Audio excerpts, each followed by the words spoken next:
gente vai ver isso, o surgimento e a expansão do islamismo. E antes da gente entrar nos nossos conteúdos propriamente ditos, eu queria ver com vocês, apontar com vocês alguns dos aspectos que a gente vai ver na aula de hoje. Primeiro é a definição de Oriente, o surgimento do Islã, onde e quando surgiu essa religião, né, o islamismo, os fatores da sua expansão e as influências do islamismo no mundo europeu e africano. Tá? Eu queria começar com um questionamento. Como será que a gente vê o mundo árabe e o Islã? Né? Como é que será que esse imaginário é construído para nós? Né? Muitas vezes a gente associa o mundo árabe a conceitos de violência, de extremismo, de homem-bomba, de mulheres sem direitos, mulheres com burca.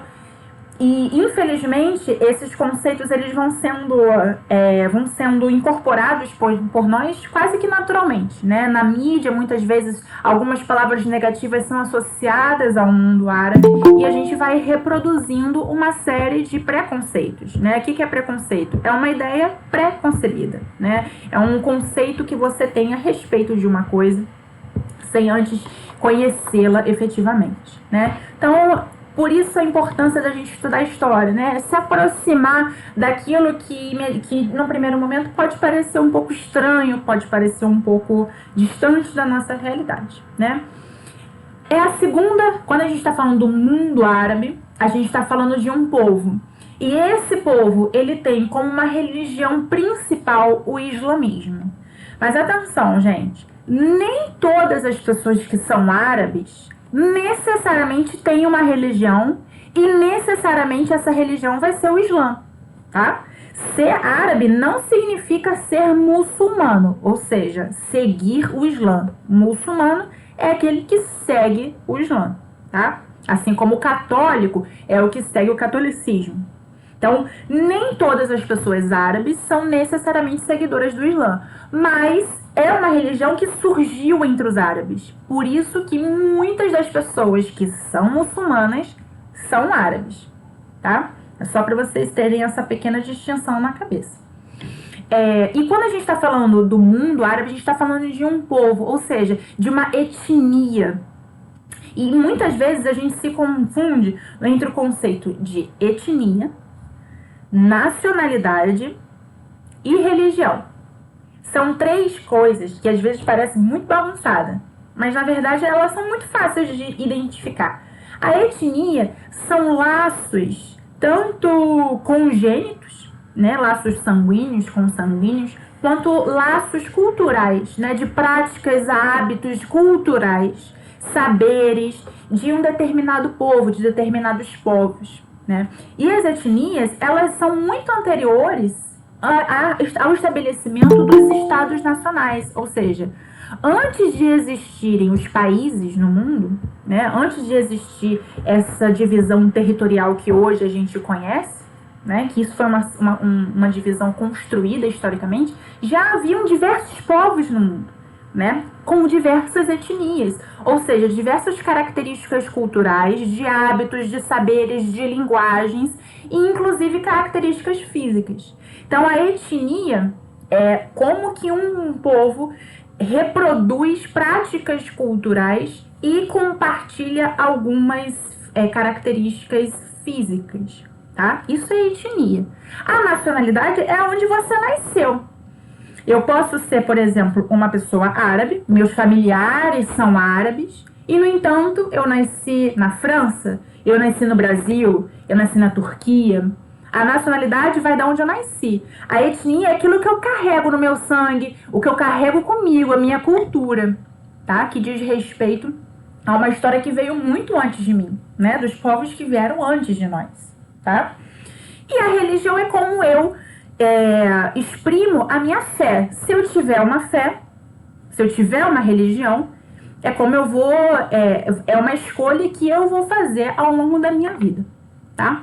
Mas muitas vezes alguns povos, por exemplo, o povo árabe, se confunde muito a cultura árabe com a cultura islâmica, uma vez que essa religião, o islamismo, nasceu entre os árabes. Gente, qualquer dúvida, pode ligar o microfone, pode me interromper, pode falar, pode mandar no bate-papo, tá? Se estiver falando. Professora, fala. o Bruno Fernandes, ele tá dizendo que não tá conseguindo abrir o Meet e se tem a possibilidade de estar gravado para ele poder visualizar posteriormente. Tem sim, tem sim. Tá Obrigada. bom. Não sei quem falou, acho que foi Nath? Não, foi Eliane. Conheço. Tá bom? Tá ótimo. Obrigada. Depois eu aviso pra ele, mas obrigada por avisar. Vai estar gravado sim. Então, gente, qualquer dúvida, vocês, por favor, me falem, tá? Então, uma coisa é etnia, outra coisa é nacionalidade e outra coisa é religião, ok? E aí, quando a gente tá falando dessa religião específica, o islamismo, a gente tá falando da segunda maior religião do mundo atual. Qual seria a primeira? A primeira é o cristianismo, que na verdade é um conjunto de religiões, né? O cristianismo, ele envolve outras religiões cristãs, ou seja, que acreditam no Cristo como profeta, né? A segunda maior é o islamismo, cujo profeta é o Maomé, e a gente vai ver um pouquinho mais à frente. E a terceira maior é o judaísmo, tá? São mais de 1 bilhão de seguidores em todo o mundo, quase 2 bilhões de seguidores em todo o mundo. E são cerca de 24 países em que o Islã, ele é a religião oficial. Só que quando a gente está falando de mundo árabe, de islamismo, a gente está falando do mundo oriental. E o que significa Oriente e Ocidente? Será que Oriente e Ocidente é um conceito geográfico? Tudo que está, olhando para a tela, tudo que está à direita do meridiano de Greenwich é Oriente. Tudo que está à esquerda do meridiano de Greenwich é Ocidente. Então quer dizer que a Europa, esse trechinho que eu estou marcando aqui, é um continente oriental? Não, né? A gente sabe que não. Quando a gente fala de Oriente, a gente não pensa num francês sentado num café lá na Torre Eiffel. A gente pensa principalmente nesses povos identificados com a região do continente asiático e o Oriente Médio. Peraí, deixa eu só aceitar aqui que entraram na aula. Então, quando a gente está falando de Ocidente e Oriente, a gente está falando de um conceito que é muito mais cultural do que geográfico. Não é só passar uma linha no meio do mundo e definir o que é para lá é o Oriente, o que é para cá é o Ocidente. Esse seria o mapa correto. Quando a gente está falando de Oriente, a gente está falando de... é um conceito utilizado para distinguir as culturas ocidentais, mais fortemente ocidentais, tanto na Nova Zelândia, Austrália, grande parte da América do Norte, grande parte da Europa, e as culturas mais fortemente orientais estabelecidas no território asiático e no território do Oriente Médio. O que está em branco é que mescla, digamos assim, né? O Brasil, ele é muito mais ocidental do que oriental, mas a gente recebeu ao longo da nossa história muitos imigrantes árabes, por exemplo, né? Então a gente tem essa definição como uma definição muito mais cultural do que uma definição meramente geográfica, tá? E aí, a gente está falando do islamismo, a gente está falando do povo árabe, e a gente precisa entender aonde que esse povo surgiu, né? Onde é que esse povo estava estabelecido. Esse mapa aqui, a gente consegue ver nessa marca verde, é a Península Arábica, tá? Ou seja, uma península, uma faixa de terra. Dos dois lados, ela é cercada por água, né? Cercada por mares. E nessa localidade, muitas cidades surgiram, especialmente nas áreas costeiras, nos litorais, desenvolvendo comércios com a Ásia, com a África e com a Europa. Foi nessa região aqui da Península Arábica aonde surgiu os povos árabes, tá? Onde eles se estabeleceram. Nessa região aqui, muitas cidades floresceram com comércio. E uma das mais importantes cidades é a cidade de Meca. Atualmente, a cidade de Meca, ela está compreendida dentro do território da Arábia Saudita. Aí, só uma observação, lembrando que eu falei no comecinho da aula.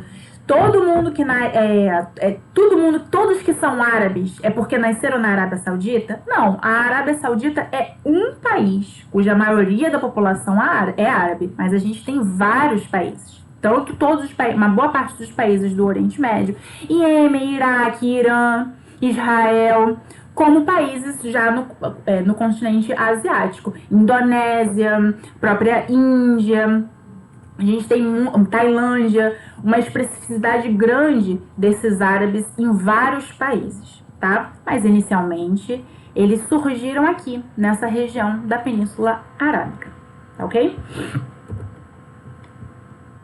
Esses povos, quando a gente fala dos povos árabes, a gente está falando de uma diversidade muito grande de povos. Se pensa comigo, se dentro de uma família as pessoas elas são completamente diferentes, né? Elas têm gostos diferentes, elas têm hábitos diferentes, numa pequena família. Vocês imaginem povos estabelecidos numa península de uma extensão territorial quilométrica. Esses povos, eles são diversos, eles são variados, né? Eles têm muitas coisas em comum, mas eles têm muitos pontos distintos e diversos entre eles, tá? Então, de modo geral, como é que eles viviam? Eram diferentes grupos e modos de vida.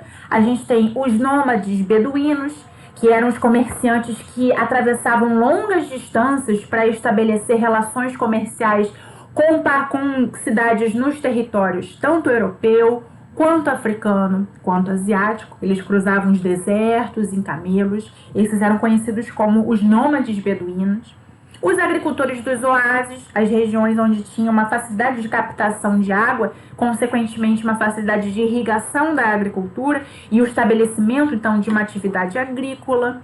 E os comerciantes das cidades, tá? Então, a gente está falando de vários povos árabes. Ser árabe não é tudo a mesma coisa, né? A gente tem uma diversidade de povos, de práticas, de hábitos. Antes do estabelecimento, então, do Islã, antes dessa religião se formar, esses povos árabes, eles eram politeístas. O que significa politeísmo? Poli é de muitos, teístas vem de tel, que é de Deus. Então, eles acreditavam em mais de um Deus. Acreditavam em deuses, espíritos, entidades, gênios, os chamados djinns. Quando a gente vê o gênio da lâmpada, Aladim, não é uma doideira aquele gênio, faz parte de um imaginário do povo árabe, né? A crença nesses gênios. E essas entidades, elas protegiam, né, os clãs, os elementos da natureza. Mas atenção, como eu falei para vocês, eles eram muito diversos entre si. Só que tinha um ponto em comum. Havia um negocinho que unia grande parte desses povos. O que era isso? Era a crença na Kaaba. O que é a Kaaba? É a pedra negra. Seria um presente de Deus que deveria ser adorado. Esse presente de Deus era uma estrutura geológica, uma pedra, né? Que existiria aqui desde a época de Adão e Eva, teria sido entregue por Deus, por Abraão, e, consequentemente, deveria ser adorado. Essa pedra negra, ela está na cidade de Meca, como eu falei para vocês, que atualmente está no território que a gente conhece como da Arábia Saudita, tá?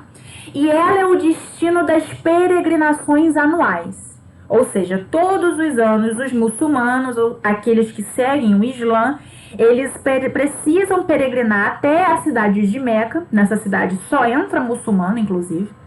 Essas peregrinações anuais se chamam Hajj. Eles viajam, então, até essa região para adorar essa pedra negra, tá? É um símbolo sagrado, assim como, por exemplo, o Muro das Lamentações é um símbolo sagrado para os judeus, tá? Então, um ponto bem importante aqui, pessoal, que às vezes talvez é o mais importante para as provas. Meca é o berço não só do islamismo. Outras duas religiões cresceram nessa cidade. E essas duas religiões foram justamente o cristianismo e o judaísmo. Então, o islamismo, o judaísmo e o cristianismo são três religiões abraâmicas. Ou seja, elas acreditam num único e no mesmo Deus. Abraão é uma figura divina que aparece no Gênesis. Então, essas três religiões, elas têm muitas coisas distintas. Cada uma é um mundo, é um universo particular. Mas elas também têm muitos pontos em comum, porque esses povos, eles estavam em contato. Tanto os judeus, quanto os árabes, quanto os cristãos, eles estiveram em contato. Então, muitas práticas, às vezes, existem práticas no islamismo que são práticas também adotadas dentro do judaísmo, tá? Então, isso é um ponto importante. Meca vai ser o berço dessas 3 grandes religiões abraâmicas. E qual é a característica principal dessas 3? Elas são monoteístas, ou seja, teístas é de tel, Deus, elas acreditam em um único e um mesmo Deus, tá? A cidade de Meca, como eu falei para vocês, atrai essas milhões de pessoas anualmente. Bom, só que, como eu falei para vocês, nem todo árabe é convertido ao Islã, tá? Existem muitos árabes que têm outras crenças diversas, que ainda são politeístas, por exemplo, acreditam em diversos deuses, mas essa religião, o Islã, ela surgiu num determinado momento. E foi através de uma determinada figura histórica, o Maomé, que é considerado profeta para os seguidores do Islã, tá? Nascido no século VI, por volta do ano de 570, Maomé é considerado fundador do islamismo. E foi a partir daquele século que ele difundiu a sua fé. Então, Maomé nasceu em 570. Por volta, quando ele estava mais ou menos... Ele era um homem comum, um comerciante como outro qualquer.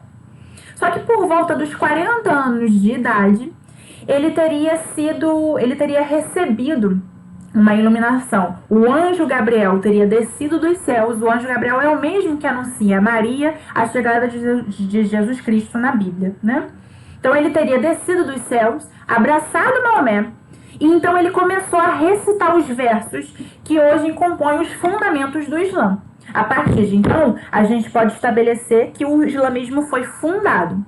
E aí ele vai começar, Maomé, a expandir a sua fé islâmica por todo o território da Península Arábica e vai expandir para além da Península Arábica, tá?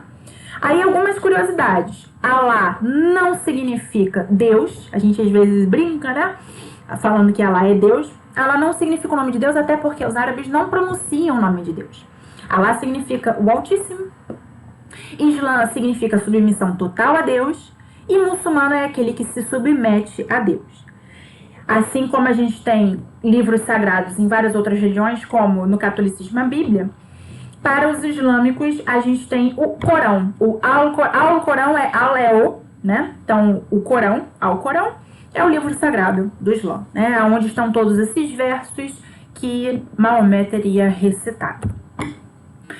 E aí um símbolo muito importante do Islã que aparece em várias bandeiras de vários países no Oriente Médio, inclusive na Europa, com uma bandeira europeia que tem esse símbolo, por exemplo, é a Turquia, né, que está localizada mais próxima do continente europeu, ainda que tem uma boa parte já o continente asiático, é a lua e a estrela. A lua, ela representa a transformação. E a estrela de 5 pontas, ela representa os 5 dogmas do islamismo. São eles a caridade, a peregrinação, o jejum, a fé e a oração. Como eu falei para vocês, no momento que Maomé tem essa revelação, ele começa a expandir a sua fé. Mas lembra, a maioria daqueles povos na região da Península Arábica era politeísta. Então, num primeiro momento, ele foi expulso de Meca. Eles não quiseram ouvir aquilo que ele tinha a dizer, né? Mas ele consegue reconquistar Meca, unificar todos aqueles islamizados, ou seja, aqueles que se converteram ao Islã, e, consequentemente, a partir dali, ele expandiu a sua fé islâmica, tá? Até a sua morte, ele vai falecer em 632. Ele consegue expandir nesse verde mais escuro aqui, ao longo desse território aqui, na Península Arábica. Depois, no Califado Ortodoxo, a gente tem nesse verde mais claro a expansão da fé islâmica para além do território arábico, tá? O Califado Omíada, que até 750, nesse verde aqui meio amarelinho, ele expande ainda mais, avançando pelo norte da África e territórios na Ásia. Além disso, chega onde? Chega na Europa. A região onde hoje está Portugal e Espanha, durante muito tempo foi tomada pelos árabes, tá? Chamados os mouros. Os mouros são os árabes que nasceram e viveram nessa região aqui, que hoje a gente conhece como Portugal e Espanha, tá? E aqui os abássidas, já em 1258, nessa partezinha aqui amarela, chegando ali no sul da região que hoje a gente conhece como Itália. E por quais razões, então, eles se expandiram tanto? Né? O que fez essa religião se expandir tanto e num período de tempo relativamente rápido? Bom, eles acreditavam e acreditam, né, na jihad, traduzida como guerra santa, significa o maior esforço possível pela causa de Deus. Mas existem divergências entre como alguns grupos muçulmanos vão interpretar esse conceito. Os grupos mais radicais interpretam como uma guerra bélica mesmo, com confronto físico, necessitando armamentos. Esses são os mais radicais e violentos, né? Mas muitos muçulmanos acreditam que a Guerra Santa, na verdade, é expandir ao máximo a palavra do Islã através de oração e de bons exemplos, e da prática da caridade. Além disso, eles se interessavam na conquista de postos estratégicos para o comércio internacional. Então, isso foi fortalecendo esse povo árabe que estava levando essa religião para além das fronteiras da Península Arábica. E esse processo de crescimento, ele vai esbarrar também no processo de enfraquecimento de dois impérios importantes. O Império Persa, grande parte dos persas, que eram também um povo muito rico e muito importante para a nossa história, hoje grande parte estabelecido na região que a gente conhece como Irã, esse império estava enfraquecido. O Império Bizantino, que era o Império Romano do Oriente, Constantinopla, que atualmente a gente conhece como Turquia, era a capital do Império Bizantino. Esses dois impérios eles também estavam enfraquecendo. Então, essa foi a deixa também para que os árabes islamizados conseguissem ganhar territórios na África e na Ásia. Eles tinham, e isso aqui é bem importante, esses islamizados, eles tinham relativa tolerância religiosa em relação aos povos vencidos, mediante pagamento de tributos. Então, os árabes eles tinham uma capacidade de absorver e incorporar muitas práticas culturais de outros povos. Não havia uma percepção de que eles eram superiores e que aqueles povos eram inferiores. Eles tinham práticas infinitamente menos violentas do que outros impérios na mesma época. E isso garantiu também, foi um fator importante para a expansão do islamismo no mundo. Além disso, eles têm uma cultura hospitaleira com os irmãos de fé, o que aproxima cada vez mais os islamizados entre si e se unem pela língua, né, o árabe. Tudo isso são alguns fatores que contribuíram para que essa fé islâmica se expandisse por vários territórios, tanto na Península Arábica, quanto no norte da África, quanto na Ásia e parte da Europa. A presença islâmica ela foi muito forte no continente africano, principalmente entre os séculos X e XVI. A gente tem mercadores muçulmanos que contribuíram para o surgimento de importantes reinos na África Ocidental e, inclusive, alguns estudos apontam para que teria sido os muçulmanos os primeiros a desenvolver práticas de escravização de seres humanos ao norte da África e a venda, o comércio desses escravizados. Essa presença islâmica também foi muito forte, como eu falei para vocês, na Península Ibérica, né, na região que hoje a gente conhece como Portugal e Espanha, deixando muitas marcas, principalmente na arquitetura desses dois países. Bom, gente, para além toda essa dimensão política de anexação desses territórios, o povo árabe, a cultura árabe, como eu falei para vocês, ela é muito presente em vários aspectos da nossa vida, né? Aqui na nossa língua portuguesa, muitas palavras são derivadas do árabe. A própria sonoridade da nossa língua, ela se assemelha muitas vezes com a sonoridade da língua árabe, porque tem muitas vogais abertas. Na matemática, eles simplificaram algarismos e introduziram o número zero.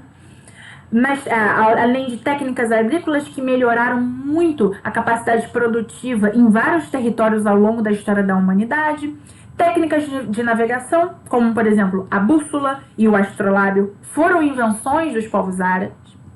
E a literatura, algumas obras importantes a gente com certeza já ouviu falar, como por exemplo As Mil e Uma Noites, dentro que é composta por vários contos, e alguns desses contos são os contos do Ali Baba e do Aladim, né? Tanto na cultura cinematográfica quanto de literatura, a gente tem em todo momento a influência dessa cultura dos povos árabes. Ok? Bom, a gente tem 15 minutos para fazer exercício, então dá um tempinho aí pra gente conseguir fazer alguns exercícios. Antes de tudo, quero saber se vocês estão vivos, se todos sobreviveram, estão todos bem. E se eu posso passar aqui e abrir com vocês os exercícios. Tudo bem, tá ótima a aula, professora. Que maravilha.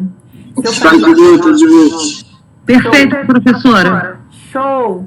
Maravilha. E está bem simplificado, mas está bem claro também. Perfeito, professor. Professora, uma dúvida. Fala, venha. A senhora vai entrar em assunto também de Jacobino? Vou entrar nos Jacobinos, mas a gente vai entrar nos Jacobinos só daqui a umas... 2 semanas? Talvez mais, acho que umas 4 semanas. Talvez em um mês a gente vai estar entrando. Que isso, professora, que isso. Vou começar aqui já com o hino da França. Pra gente Revolução Francesa é bom, hein? A prisão lá do... Esqueci o nome da prisão. A ilha também lá do Napoleão, também que ele escapou. Sim, não. Tem muita... a história da Revolução Francesa ela é muito cobrada nas provas e, felizmente, ela atrai muito a curiosidade mesmo, né, dos alunos. Então, é um conteúdo muito bom de trabalhar. Muito bom. E a gente vai ver sim. Bom, então eu vou dividir com vocês. Peraí, deixa eu só me localizar aqui que eu abri. Ah, tá, pronto. Alguns exercícios, tá? Como eu falei pra vocês, esses exercícios, eles são muito bons. Todos os exercícios de todas as matérias é sempre muito bom a gente estar fazendo, porque às vezes a gente vai esbarrar em vários conceitos. Gente, eu não vi isso. Mas aí ajuda vocês a irem filtrando, entendendo, né, o que as provas vêm cobrando. Todas essas listas de exercícios que a gente vai colocando para vocês são exercícios de provas, né, que caíram nas provas. Então isso vai gerando como se fosse uma manha mesmo, né? Vai criando uma habilidade para se aproximar de determinados conteúdos.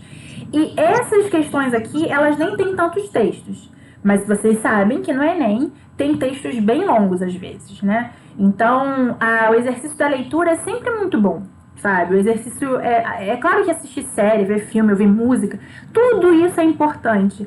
Mas é sempre bom a gente não esquecer do hábito... Professora? Fala. Professora? Oi. Com licença, a Eliane está dizendo que a internet dela caiu.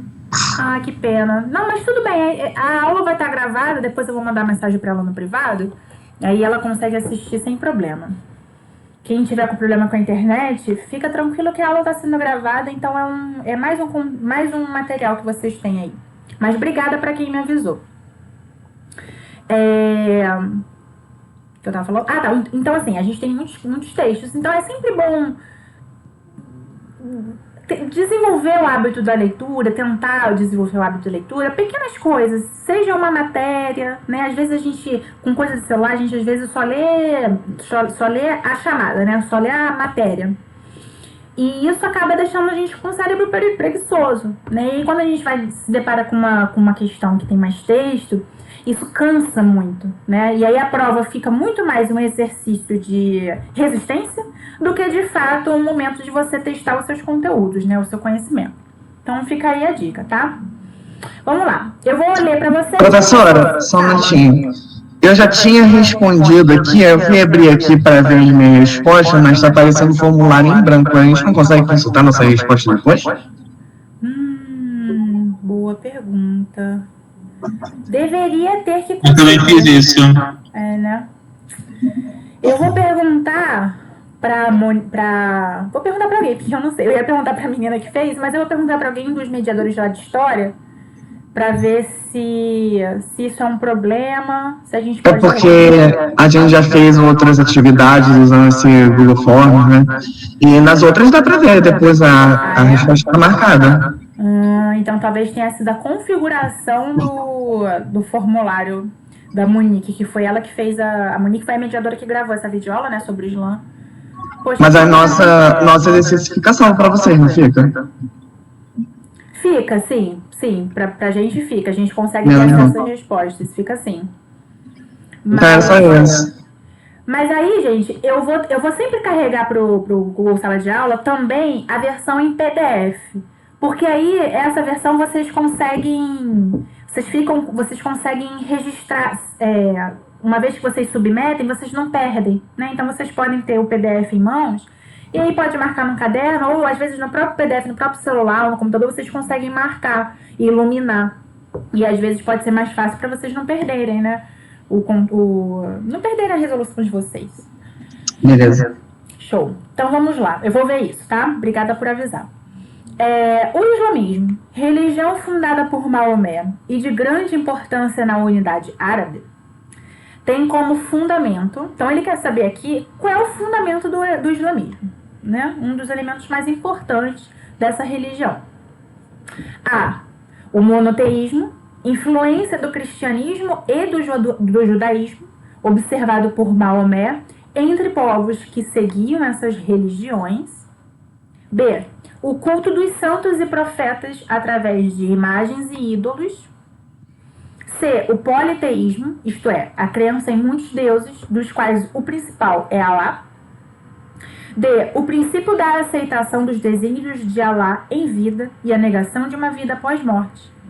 Ou a concepção do islamismo vinculada exclusivamente aos árabes, não podendo ser professado pelos povos inferiores. Né, professora? Eu também coloquei A. Letra A. Quem tiver querendo marcar outra coisa, marque outra coisa. É importante a gente ter um C. senso aqui. Eu marco C. C. Beleza. Quem tiver na dúvida também, marque, porque é bom pra gente ver por que outras questões alternativas estão erradas e por que a gente tem uma correta. Eu também marquei C. Marco C. Mas o C é politeísmo, o islamismo é monoteísta. Exatamente. Eu vou explicar. Alguém tem alguma outra questão que ficou querendo marcar? Sem ser A, sem ser a C, porque a C e a A eu vou comentar com vocês. Fernando. Eu vou de A mesmo. A. Na turma da manhã, a gente teve algumas pessoas que quiseram ir na letra E. Bom, dou-lhe uma, dou-lhe duas, dou-lhe três. Eu vou de A também. Beleza. Perfeito. A E não pode ser porque eles espalharam por outros povos, né? Então, e era para unir, e eles eram bem receptivos, eles não julgavam os outros como inferiores, né? Então a E está descartada. Exatamente. É isso aí. Então vamos lá. A letra A é a correta, tá? É uma religião monoteísta, muito influenciada pelo cristianismo e judaísmo, né? Como eu falei com vocês, porque quando Maomé estava ali professando a sua fé, essas religiões elas já tinham também os seus próprios seguidores, né? E convertidos. Então, o monoteísmo, a crença num único Deus, é o fundamento dessas três religiões, né? Tanto o islamismo, quanto o judaísmo, quanto o cristianismo. A letra C, portanto, ela é o justo oposto. Ela não pode ser porque os árabes, muitos deles ainda são politeístas. Tá? O politeísmo não desapareceu da cultura árabe, não. Mas quando a gente está falando especificamente do Islã, a gente está falando de uma religião monoteísta. Então, é a crença num único Deus, tá? E a letra E, como muito bem explicaram aqui, a concepção... Quem foi que falou? Eu não gosto de... Eu queria muito saber o nome de todos vocês, mas é que aí eu tenho que ficar mudando a Eu. Quem seria eu? Davi? Não, Elcio Júnior. Elcio Júnior. Como muito bem explicou o Elcio, a concepção do islamismo era justamente ver esses povos como povos, né? Nem como inferiores, nem como superiores, né? Era uma capacidade justamente de de se conectar, né, com esses povos e, consequentemente, expandir essa fé islâmica em vários territórios, tá? Então, beleza. Eu trouxe a letra E porque ela apareceu na manhã e aí poderia surgir essa dúvida para vocês. Vamos lá. Existe uma regra religiosa aceita pelos praticantes do judaísmo e do islamismo que proíbe o consumo de carne de porco. Estabelecido. Olha só como ele começa a Enem, tá, gente? Enem, eu vou dar aqui uma diquinha de ouro para vocês. Leiam com atenção a questão. Porque com alguma frequência a questão, se não dá, é óbvio que o enunciado não é que vai dar o gabarito para vocês. Mas o enunciado, ele conduz o seu olhar. Então, se vocês souberem ler o enunciado, já é assim, 70% do caminho andado nas provas. Por isso que eu sempre falo pra vocês, leiam os enunciados. Às vezes dá preguiça e tal, não precisa, vou direto para as alternativas. Não, é importante ler os enunciados pra gente filtrar o nosso olhar, tá? Então, olha só como ele começa. Existe uma regra religiosa aceita pelos praticantes do judaísmo e do islamismo, que proíbe o consumo de carne de porco.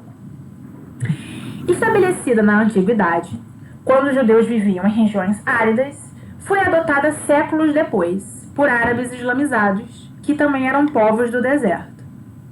Essa regra pode ser entendida como... Então ele está falando aqui que existe um hábito, né, estabelecido na antiguidade entre os judeus, que era de não comer carne de porco. E ele começa aqui, é uma regra religiosa aceita também pelos praticantes do islamismo, tá? Essa regra pode ser entendida como, letra A, uma demonstração de que o islamismo é um ramo do judaísmo tradicional. Letra B, um indício de que a carne de porco era rejeitada em toda a Ásia. Letra C, uma certeza de que o judaísmo surgiu o islamismo. Letra D, uma prova de que a carne do porco era largamente consumida fora das regiões áridas. Ou letra E, uma crença antiga de que o porco é um animal impuro. Letra E. Também. Letra E. Vamos lá. Letra E. Letra E também. Quem não marcaria a letra E? E pode falar qual que marcaria. Essa aí eu errei porque eu confundi, né? Mas eu não lembro agora exatamente qual que eu marquei, mas não foi a E. Letra E. Eu vou de E. Se eu não me engano, eu marquei A nessa, não lembro agora, com certeza. Mas... Acho que você pode ter marcado A sim. Bom, não sei, né? Cada pessoa marca... É um universo à parte. Mas é porque a A, ela é uma... Tem uma incidência grande de A nessa questão, assim. Muita gente de cara. Primeiro porque ela é a primeira. Sempre tomem atenção com a primeira alternativa, tá? Não porque elas nunca estejam certas. Pelo contrário, muitas vezes elas estão certas. Mas... às vezes a gente fica animado, já lê a primeira, já acha que está correta e não lê direito as outras. Então, leiam todas com atenção. Mas beleza. Alguém marcaria alguma que não seja nem a A nem a E?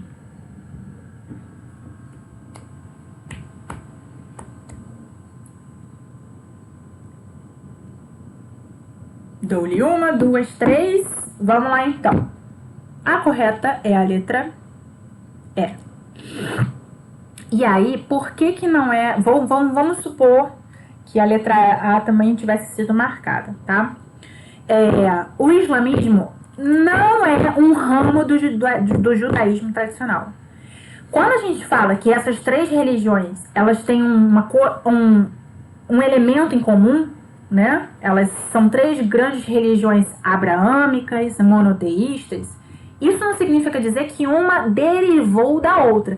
Tanto a letra A quanto a letra C, elas dão essa ideia de que uma derivou da outra. Elas são três religiões particulares, com características muito específicas. Tá? É como se as três fossem filhas de um mesmo pai. E isso não significa que uma filha é filha da outra, né? Então, elas têm um pai em comum. mas elas têm características muito específicas, tá? Então, tomem cuidado com isso. Elas têm características muito semelhantes, mas isso não significa que uma derivou da outra. Ainda tem isso, né? Porque tem uma questão que só pode ter uma alternativa correta, sendo que tem duas alternativas que são muito parecidas, né? Então não tem como elas serem corretas ao mesmo tempo. Exatamente, exatamente. Por isso que é sempre bom ler as alternativas com atenção, porque às vezes uma está repetindo a outra. E aí fica claro que as duas precisam ser eliminadas, né? Então é a letra E, né? É uma crença antiga de que o porco animal é impuro, mas mais interessante do que é impuro, não é impuro, é entender que, na verdade, é uma crença incomum entre essas duas religiões, né? Tanto o islamismo quanto o judaísmo não consomem carne de porco. Que é do povo, né? Não especificamente de uma religião. Isso, exatamente. Dentro da... Você pode ser seguidor do islamismo ou do judaísmo... você pode não ser seguidor dessas duas religiões e, no entanto, ainda assim, não ter o hábito de comer a carne de porco, porque acaba sendo um hábito muito cultural. É cultural, isso, exatamente. Mais da cultura do que da religião. Exatamente. Então, para vocês verem que existem esses pontos em semelhança, né, dessas religiões, a letra A, então, e a letra C são muito semelhantes. E a letra B e a letra D, se vocês repararem, elas também são muito semelhantes, porque elas cobram uma coisa que é um absurdo. Nunca numa questão Enem vai exigir de vocês o conhecimento da alimentação de toda uma região. Elas são muito abrangentes. O indício de que a carne de porco era registrada em toda a Ásia. Questões muito abrangentes, no geral, elas estão erradas, tá? E uma prova de que a carne de porco era largamente consumida nas regiões fora das regiões árabes. A questão fala exatamente o contrário, né? Em vários pontos ela não foi consumida, né? Então, a gente fica com a nossa letra E. Vamos lá. 5. Deixa eu só diminuir aqui um pouquinho para vocês conseguirem ler tudo.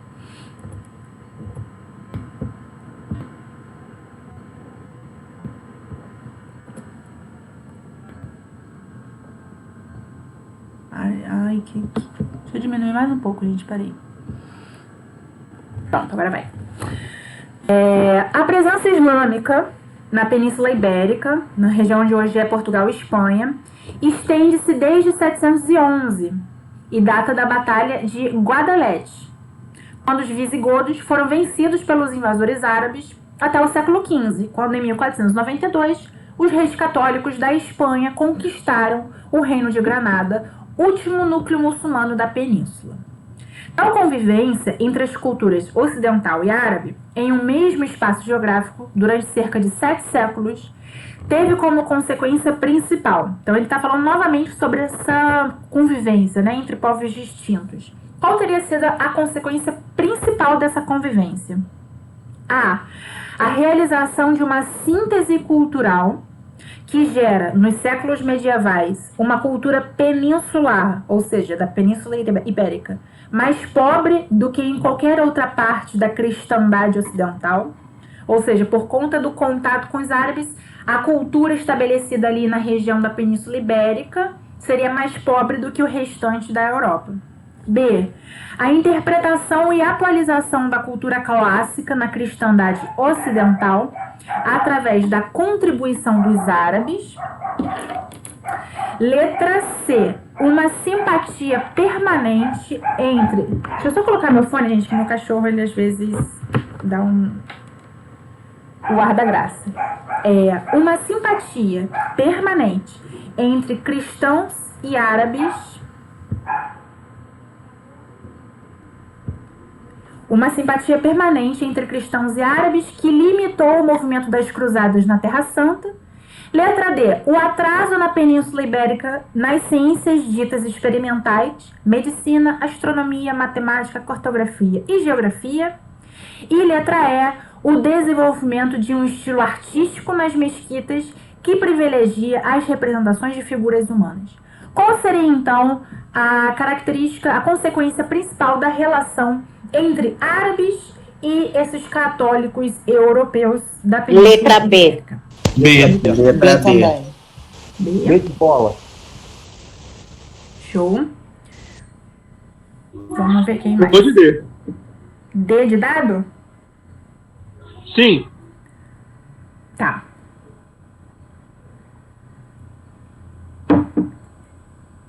Bom, apareceu a letra B e a letra D. B de bola, D de dado. A alternativa correta é a letra B de bola. A interpretação e atualização da cultura clássica na cristandade ocidental através das contribuições dos árabes. Antes de eu comentá-la, deixa eu só falar por que a D está incorreta. Sempre quando a gente tem juízo de valor nas provas, nas alternativas, ela está errada. Porque ela já começa assim, ó, o atraso da Península Ibérica nas ciências ditas experimentais. Então, ele supõe que por conta do contato com o povo árabe, a Península Ibérica teria ficado atrasada nas produções científicas da medicina, astronomia, matemática, cartografia, etc. Então, de imediato, ela já tem um problema porque ela tem um juízo de valor, né? Ela tem um juízo de valor negativo. E o segundo problema é que, como a gente viu aqui, na verdade foi o contrário. Os árabes, eles contribuíram muito para o avanço de saberes médicos, avanço da astronomia e do conhecimento da posição dos astros, porque foram eles que inventaram a bússola e o astrolábio, né, que eram instrumentos importantes para as grandes navegações, tá? A matemática, eles simplificaram os algarismos e introduziram o número zero, assim como a cartografia, geografia. Então, eles tinham uma série de saberes. Professora, né? Oi? Desculpa interromper. Eu acho que ele entendeu que a Península Ibérica era atrasada e que os árabes chegaram para... Entendeu? Eu acho que ele entendeu desse jeito. Da mesma forma, vocês nunca vão ver um juízo de valor como uma alternativa correta. Então, esses conceitos de atraso, inferior, geralmente elas não vão aparecer nas provas, porque nunca nenhuma cultura pode ser considerada atrasada. Cada cultura tem a sua especificidade, né? A gente não pode dizer que os indígenas que viviam aqui, necessariamente eles eram mais atrasados, por exemplo, que os colonizadores que vão chegar, porque isso é uma visão muito colonizatória, né? Cada cultura desenvolve aquilo que tem como desenvolver dentro das condições que lhes são dadas, né? E cada cultura tem saberes muito particulares. A medicina no Brasil, a medicina ancestral no Brasil, ela se utilizou muito de conhecimentos indígenas, por exemplo, né? Por exemplo, a linha da homeopatia. Então, é só aqui uma informação que serve para várias questões de vários temas para vocês, tá? E, bom, a Península Ibérica, o fato é que eles tinham os seus próprios avanços, né? Os seus próprios conhecimentos. E, na verdade, o contato só fez expandir, né? Não é que eles fossem atrasados, mas eles conseguiram, então, expandir ainda mais e enriquecer vários âmbitos, né? Como a ciência, a medicina, a astronomia, a matemática, etc. Então, a gente tem como a letra B a interpretação correta. Oi. Teve gente aqui no chat que também estava colocando a alternativa E. Talvez seja bom explicar por que também está errada. Beleza, tá ótimo. Eu juro que eu já vou terminar, tá, gente? Pra gente não passar muito do tempo, mas é importante a gente abordar essa questão aqui. A letra E fala assim, o desenvolvimento de um estilo artístico nas mesquitas. Beleza, isso tá correto. Que privilegia as representações de figuras humanas. Esse é o ponto errado. Se vocês colocarem no Google mesquitas, né, vocês vão ver que tem muitos arabescos, tem muitas imagens repetitivas, né, até colocar para vocês, né, se vocês colocarem no Google. Eu posso colocar no Google aqui para vocês, só para vocês verem rapidinho, tá? Se a minha internet, claro, contribuiu.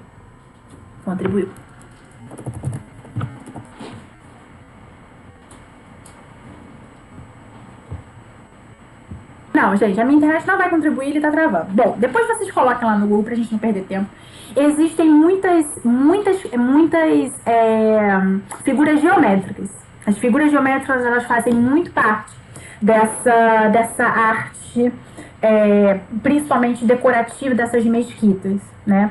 Então, sim, existe um desenvolvimento de um estilo artístico das mesquitas, né? Muito presente em Portugal e Espanha, mas a gente não tem, ainda que haja figuras humanas, elas não são as principais retratadas, tá? A letra B, ela é importante porque ela fala a interpretação e atualização da cultura clássica na cristandade ocidental através da contribuição dos árabes. Os árabes, eles eram muito leitores, né? Então, eles traduziram muitas obras, tanto obras científicas quanto obras literárias, quanto muitos desses árabes, inclusive alguns árabes, tanto os convertidos, né, os islamizados, quanto não islamizados, eles buscaram também traduzir textos religiosos que compunham a cristandade ocidental como uma crítica à Igreja Católica que até então não permitia a tradução e a circulação ampla, né, de textos religiosos entre os seus fiéis, né? Isso só vai acontecer depois da reforma da Igreja Católica.